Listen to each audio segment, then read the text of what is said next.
The evidence shows we are not the product of evolution. The genetic changes are so complex, they appeared so quickly, they appear to be intentional. And if they are intentional, they imply a purpose. What is the purpose?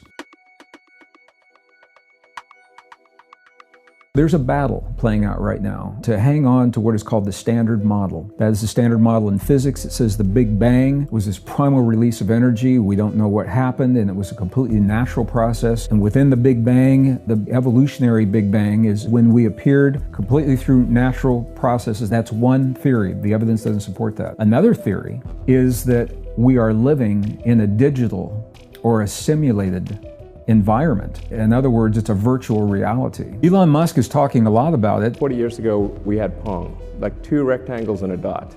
Now, 40 years later, we have photorealistic 3D simulations with millions of people playing simultaneously, and it's getting better every year. If you assume any rate of improvement at all, then the games will become indistinguishable from reality. It seems to follow that the odds that we're in base reality is 1 in billions. And in 2001, the first scientific algorithm was designed to attempt to determine whether we are or we are not living in a virtual or a simulated reality. And what they did was they created the variables that take into account everything that we see happening in the world today, from physical parameters and physics parameters to social parameters and, climate and everything that's happening. And they plugged it into this algorithm. And the algorithm said that the odds are much greater that we are living in a simulated reality than that we are not.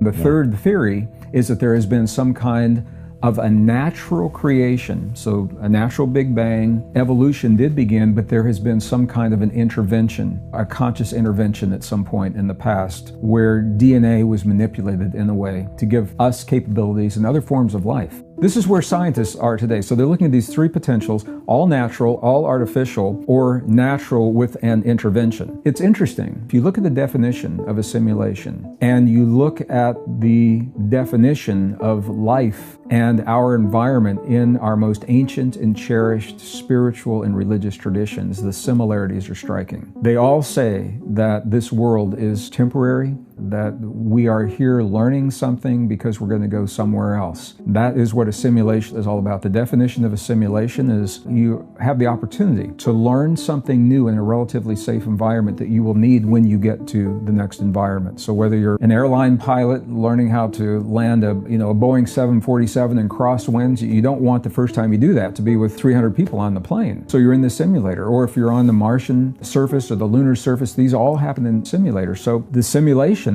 this is really interesting because simulations have a beginning and they have an end. They have rules that the person in the simulation must follow. And if you follow the rules, then the simulation gets much easier. And every simulation, you have a way to contact someone who is not in the simulation for advice and guidance. And when you look at the ancient traditions, they all say we have a start in the beginning, we have an end, this world isn't going to last.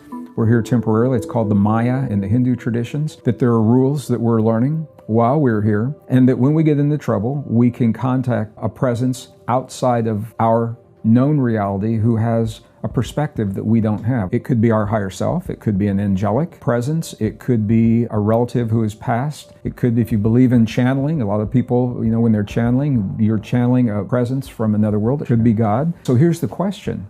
If we are in a simulation, why? What would be the purpose? And one of the answers to that is who benefits? Who benefits from a simulation? And the answer is the people that are in the simulation. So we are the ones benefiting.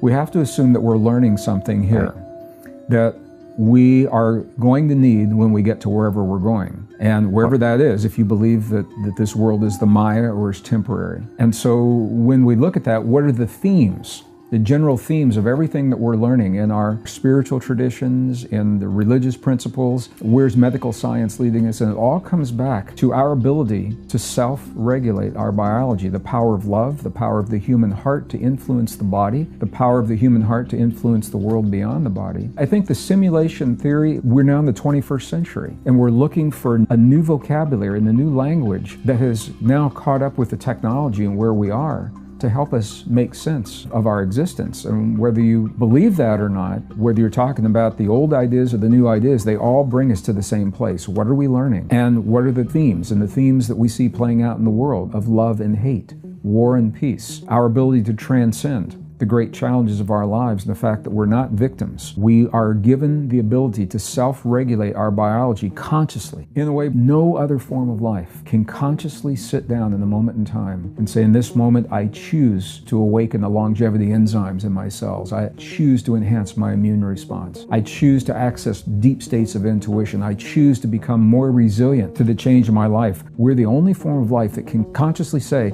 in this moment, I choose to self-regulate, to do this because I choose, not because my external environment is driving me to do this. And this is a very, very powerful form of mastery. We have been led to believe that these are extraordinary states of human experience. I believe these are potentials that have simply been forgotten or maybe never realized in the broad general public. But this is our birthright. These are our potentials, and rather than being extraordinary states of consciousness, they are ordinary states that we've been conditioned out of through culture, through religion, through science, through power agendas over time throughout history. Because when we embrace these technologies, we are awesomely powerful beings. Now, there is another philosophy, and this is where it all comes home, that consciousness informs itself through its creations. So if you think about that, what we see as movies for entertainment, art, sculpture, music, books,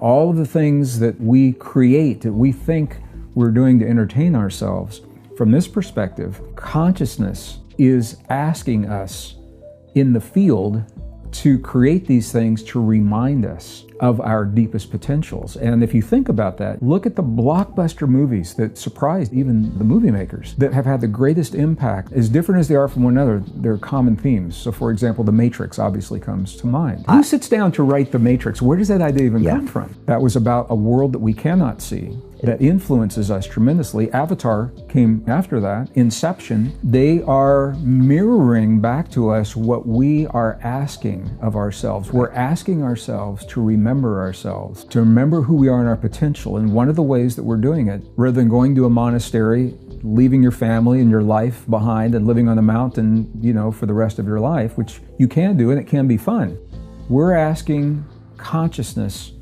through our expressions of creation, not just for fun or entertainment, but to tell us what it is that we have forgotten about ourselves.